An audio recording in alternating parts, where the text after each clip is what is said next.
साथियों नमस्कार। स्वागत है आप सभी का अपने YouTube चैनल पर। आज अपन गणित की इस सीरीज में बेसिक मैथ्स में अपन सीखने वाले हैं संख्या किसे कहते हैं, संख्या के कितने प्रकार होते हैं उसके बारे में अपन पढ़ने वाले हैं। तो देखिए, संख्या में अपन पहला प्रकार लेते हैं प्राकृत संख्या। प्राकृत संख्या को अंग्रेजी में बोलते हैं नेचुरल नंबर, और इसको अपन NCT नोट करते हैं। ठीक है, प्राकृत संख्या में जो कि इसमें गिनती आती है 1 2 3 4 5 कहाँ तक, अनंत तक। प्राकृत संख्या में अपन गिनती को शामिल करते हैं 1 2 3 4 5 और कहाँ तक होती है, अनंत तक होती है, इनका कोई सीमा नहीं होती है। इस प्रकार से अपन गिनती करते हैं, जैसे स्कूल में अपन बच्चों की गिनती करते हैं कि 1 2 3 4 5। शुरुआत अपन 1 से करते हैं, ये थोड़ी भी अपन शुरू 0 से करते हैं, भी ये 0 बच्चा है, ये 1 बच्चा है, ठीक है ना।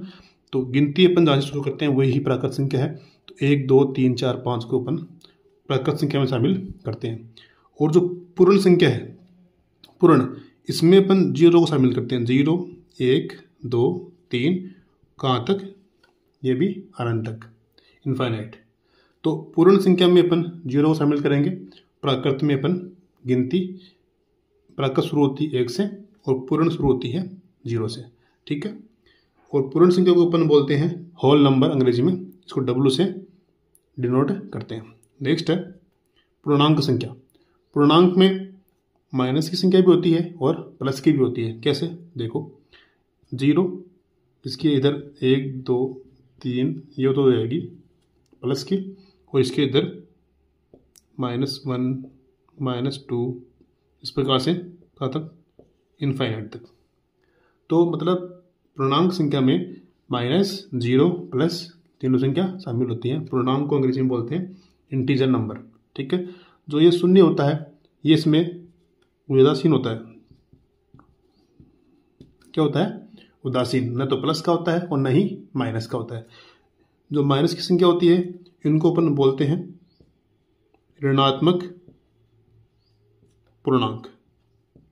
क्या बोलते हैं, ऋणात्मक पूर्णांक। जो प्लस की होती है उनको अपन बोलते हैं धनात्मक पूर्णांक, ठीक है। तो ये अपन ने देखा कि प्राकृत, पूर्ण और पूर्णांक संख्या इस प्रकार से अपन इसको करते हैं। तो देखिए इसमें क्वेश्चन किस प्रकार से आते हैं एग्जाम में। तो प्राकृत संख्या 1 2 3 4 5 ऐसे होती है शुरू। तो क्वेश्चन ऐसे बनता है कि क्या सभी प्राकृत पूर्ण संख्या होती है, या सभी पूर्ण संख्या प्राकृत होती है, या सभी प्राकृत पूर्ण होती है, या सभी प्राकृत जो है, सभी पूर्णांक जो है प्राकृत होती है। इस प्रकार से क्वेश्चन एग्जाम में आते हैं। तो देखिए, तो इसके अंतर्गत अपन देखते हैं कि जो सभी प्राकृत होती है उनको अपन पूर्ण संख्या भी बोलते हैं, क्योंकि देखो 1 2 3 4 5 ये सारी संख्या इसमें आ रही है, 1 2 3। और सभी जो प्राकृत है उनको अपन पूर्णांक भी बोलते हैं। देखो 1 2 3 4 5 यहाँ भी आ रही है, 1 2 3 4 5, ठीक है। इसी प्रकार सभी पूर्ण संख्याओं को अपन पूर्णांक बोलते हैं। देखो पूर्ण शुरू होता है 0 1 2 3 इस प्रकार से। तो पूर्ण जो है पूर्णांक में भी आ रहा है 0 1 2 3। तो अपन सभी पूर्ण संख्याओं को पूर्णांक संख्या बोल सकते हैं। लेकिन क्या सभी पूर्णांक को अपन पूर्ण बोल सकते हैं, या सभी पूर्णांक को अपन प्राकृत बोल सकते हैं? तो ये अपन नहीं बोल सकते, क्योंकि देखो सभी पूर्णांक अपन देखें तो पूर्ण संख्या जो होती है वो प्लस की होती है और पूर्णांक में माइनस की होती है। तो ये माइनस वाली संख्या यहाँ पे नहीं है, तो अपन सभी पूर्णांक को पूर्ण संख्या नहीं बोल सकते। इसी प्रकार अपन सभी पूर्णांक को प्राकृत भी नहीं बोल सकते, क्योंकि जो माइनस की संख्या है वो यहाँ पे नहीं है, ठीक है। तो इस प्रकार से एग्जाम में क्वेश्चन आते हैं। नेक्स्ट है अभाज्य संख्या, जिसको अंग्रेजी में बोलते हैं प्राइम नंबर। इसकी परिभाषा यह है कि जिसके केवल 2 ही गुणनखंड हो उसे अभाज्य संख्या बोलते हैं। जिसके केवल 2 ही गुणनखंड हो। कैसे, देखिए पहली संख्या होती है 2, ये अभाज्य है, फिर 3, फिर 5, फिर 7, फिर 11, फिर 13, इस प्रकार से ये चलती रहती है आगे तक, ठीक है। 2 3 5 7 11 13। तो इसमें देखो 2 है, इसका केवल 2 ही गुणनखंड है, या इसको अपन ऐसे भी कर सकते हैं कि 2 है जो केवल 2 के ही पहाड़े में आता है, 2 के टेबल में आता है, 3 3 के टेबल में आता है, 5 5 के में आता है, 7 7 के में आता है। तो ऐसी संख्या जो केवल खुद के पहाड़े में, खुद की टेबल में ही आती है, उसको अपन अभाज्य संख्या बोलते हैं। ठीक है, देखो 2 है, वो 2 के पहाड़े में आता है, या फिर केवल 2 गुणनखंड कर लो, देखो 2 के गुणनखंड हो जाएंगे 1 और 2, क्योंकि 2 में 1 का भाग भी लगता है, 1 का भाग तो सब में लगता है, इसका मतलब 1 जो है वो सबका गुणनखंड है, और फिर 2 का भाग 2 में लग रहा है, तो 1 और 2 हो गए 2 गुणनखंड। इसी प्रकार 3 के देखो 1 और 3, इसके भी 2 ही गुणनखंड है। इसी प्रकार 5 के 1 और 5, 7 के 1 और 7, 11 के 1 और 11, 13 के 1 और 13। तो ऐसी संख्या जिसके केवल 2 ही गुणनखंड हो उसको बोलते हैं अपन अभाज्य संख्या, प्राइम नंबर, या फिर वे केवल जो खुद के पहाड़े में ही आते हैं, खुद के टेबल में ही आते हैं, उनको अपन अभाज्य संख्या बोलते हैं। और इसमें जो 2 है, 2 को अपन बोलते हैं सम अभाज्य संख्या। ये क्वेश्चन बहुत बार एग्जाम में आता है कि सम अभाज्य संख्या कौन सी होती है, तो केवल जो 2 है वही इस पूरे संसार में, पूरी दुनिया में, पूरे ब्रह्मांड में एक ही संख्या ऐसी है 2 जो कि सम अभाज्य संख्या है, जो सम भी है और अभाज्य भी है। इसके अलावा कोई भी संख्या ऐसी नहीं है जो सम भी हो और अभाज्य भी हो। ये क्वेश्चन जो है बहुत बार एग्जाम में आता है। नेक्स्ट है भाज्य संख्या, जिसका दूसरा नाम है यौगिक संख्या, अंग्रेजी में बोलते हैं कंपोजिट नंबर। ऐसी संख्या जिसके 2 से अधिक गुणनखंड होते हैं उसे भाज्य संख्या बोलते हैं। या ऐसी संख्या जो केवल मतलब कि दूसरे के पहाड़े में भी आती है, खुद के पहाड़े में भी आती है, दोनों के पहाड़े में आती है, तो उसको बोलते हैं अपन भाज्य संख्या। तो देखो शुरू करते हैं अपन। 4 जो है खुद के पहाड़े में भी आती है और 2 के पहाड़े में भी आती है, तो ये 4 होगी सबसे छोटी भाज्य संख्या। नेक्स्ट देखो अपन 5 नहीं लेंगे क्योंकि 5 केवल 5 के पहाड़े में आता है। फिर अपन लेंगे 6 है, वो 2 के में भी आता है, 3 के टेबल में भी आता है और 6 में भी आता है, तो 6 हो गई भाज्य संख्या। नेक्स्ट है 7, अपन नहीं लेंगे क्योंकि 7 केवल 7 के पहाड़े में आता है। अब लेंगे 8 है, 2 के में आता है, 4 के पहाड़े में आता है, 8 के पहाड़े में भी आता है। इस प्रकार से 9 हो जाएगी, 10 हो जाएगी, 12 हो जाएगी, 14 हो जाएगी। ऐसी सभी संख्या लेनी है आपको जो खुद के पहाड़े में भी आती है और दूसरे के पहाड़े में भी आती है, या उसके 2 से अधिक गुणनखंड होते हैं। गुणनखंड कैसे होते हैं, देखो 4 है, इस 4 में 1 का भाग भी जा रहा है, ठीक है, 2 का भाग भी जा रहा है और 4 का भाग भी जा रहा है, तो हो गया ना। देखो 1 2 3 गुणनखंड हो गए, अपने को चाहिए 2 से अधिक गुणनखंड। एक और ले लो, 9 है, 9 का देखो 1 का जा रहा है, 3 का भाग जा रहा है और 9 का जा रहा है, ठीक है। देखो 12 में 1 का जा रहा है, 12 में 2 का जा रहा है, 12 में 3 का भाग जा रहा है, 4 का भाग जा रहा है, 6 का भाग जा रहा है और 12 का भाग जा रहा है।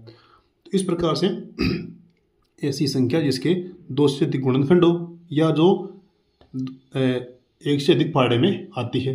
देखो 1 2 3 4 5 6 पहाड़ों में आ रही है 12 संख्या, तो इस प्रकार से ये संख्या क्या होगी, भाज्य संख्या हो गई। इसको अंग्रेजी में बोलते हैं कंपोजिट नंबर। और इसमें अपन देखें तो एग्जाम में क्वेश्चन कैसे आता है, तो ऐसे पूछते हैं कि सबसे छोटी भाज्य संख्या, सबसे छोटी भाज्य संख्या तो कौन सी है, तो ये 4 है, इसको बोलते हैं सबसे छोटी भाज्य संख्या। इस क्वेश्चन में बहुत बच्चे कंफ्यूजन रहते हैं कि सबसे छोटी भाज्य कौन सी होती है, तो ये होती है 4, ठीक है। फिर इसमें देखो सबसे छोटी सम भी यही है 4 भी, और सबसे छोटी विषम कौन सी है, सबसे छोटी विषम भाज्य संख्या तो कौन सी हो जाएगी, 9। ये क्वेश्चन भी बहुत बढ़िया है, एग्जाम में कई बार आता है। सबसे छोटी विषम भाज्य संख्या कौन सी हो जाएगी, 9, और सबसे छोटी सम भाज्य संख्या 4, ठीक है। नेक्स्ट संख्या है सह अभाज्य संख्या। इंग्लिश में बोले तो को प्राइम नंबर। इसकी परिभाषा क्या है? ऐसा युग्म जोड़ा या पेयर जिसका मैस HCF 1 होता है। अपन दो संख्या लेंगे, दोनों क्या होंगी? अभाज्य होंगी, और उसमें उन दोनों का HCF क्या होगा? 1 होगा। तो वे संख्या क्या हो जाएगी? सह अभाज्य। देखिए एग्जाम्पल है 2 और 3। 2 और 3 इनका जो HCF होता है वो हमेशा 1 ही होता है, क्योंकि जो 2 है वो भी 1 की फाड़े में आती है और 3 भी 1 की फाड़े में ही आता है, तो इनका HCF 1 हो गया। और देख लो 3 और 5, तो 3 और 5 का HCF कितना है? इनका HCF है 1। कैसे? क्योंकि 3 और 5 दोनों 1 के फाड़े में आती है। इस प्रकार से ये HCF इनका 1 है, तो इन दोनों को बोलेंगे अपन सह अभाज्य संख्या। और भी संख्या हो सकती है, कई उदाहरण है इसके। तो इस प्रकार से अपन सह अभाज्य संख्या को परिभाषित करेंगे कि उन दोनों की संख्या अभाज्य हो और उनका HCF 1 हो। नेक्स्ट संख्या है जुड़वा अभाज्य संख्या, ट्विन प्राइम नंबर। इसमें क्या होता है? दो लगातार संख्या होती है, दोनों अभाज्य संख्या होती है, उनके बीच में एक भाज्य संख्या होती है। देखिए उदाहरण 3 और 5। 3 भी अभाज्य है और 5 भी अभाज्य है, और इन दोनों के बीच में एक भाज्य संख्या है। कौन सी है? 4। ठीक है, तो ऐसी संख्या को अपन बोलेंगे जुड़वा अभाज्य संख्या, कि उन दोनों के बीच में एक संख्या भाज्य हो। नेक्स्ट उदाहरण अपन देखते हैं 17 और 19। देखिए 17, 19 दोनों अभाज्य हैं, और इनके बीच में एक संख्या है 18, जो कि क्या है? भाज्य है। एक और देख लो 29 और 31। तो देखो इन दोनों के बीच में संख्या है 30, जो कि भाज्य है। 29, 31 दोनों क्या है? अभाज्य है। तो ऐसी संख्या, ऐसा जोड़ा हो तो उनको अपन क्या बोलेंगे? जुड़वा अभाज्य संख्या। ठीक है। नेक्स्ट है सम संख्या। सम संख्या को अंग्रेजी में बोलते हैं अपन इवन नंबर। क्या परिभाषा है इसकी? वह संख्या जो 2 से विभाज्य हो, मतलब जो 2 के फाड़े में आती है उसको अपन सम संख्या बोलते हैं, अर्थात जिनके अंत में 0, 2, 4, 6, 8 आए। यानी ऐसी संख्या जिसके अंत में या जिसका इकाई का मान 0 हो, 2 हो, 4 हो, 6 हो, 8 हो, वो संख्या क्या होती है? सम संख्या होती है। जैसे 2, 4, 6, 8, 10, 12, 14, 16 बहुत संख्याएं हैं जो कि सम संख्याएं हैं। अब देखो इनके अंत में 0 है, 10 के अब 0 है, 2 है, 12 के अंत में 2 है, 4, 6, 8, तो ऐसे संख्या जिनके अंत में 0, 2, 4, 6, 8 आता है वो संख्या सम संख्या होती है। नेक्स्ट है विषम संख्या, जिसको अंग्रेजी में अपन बोलते हैं ऑड नंबर। क्या परिभाषा है इसकी? वह संख्या जो 2 से विभाज्य नहीं हो, मतलब जिसमें 2 का पूरा भाग नहीं जाता, वो संख्या विषम संख्या कहलाती है। जैसे 1, 3, 5, 7, 9, 11 ऐसे चलता रहता है। तो इन किसी भी में भी 2 का भाग नहीं जा रहा है, तो ये हो जाएगी विषम संख्या, ऑड नंबर। तो इस प्रकार से अपन आज की क्लास में संख्याओं के बारे में पढ़ा है। तो अगर वीडियो आपको अच्छा लगा है तो वीडियो को लाइक करें, अपने दोस्तों के साथ शेयर करें, और नेक्स्ट वीडियो में अपन पढ़ेंगे परिमेय संख्या किसे कहते हैं, परिमेय संख्या और अपरिमेय संख्या, इनके बारे में अपन अध्ययन करेंगे। तो वीडियो अगर अच्छा लगा तो लाइक करें, और चैनल पे अगर नहीं है तो चैनल को सब्सक्राइब जरूर करें। धन्यवाद।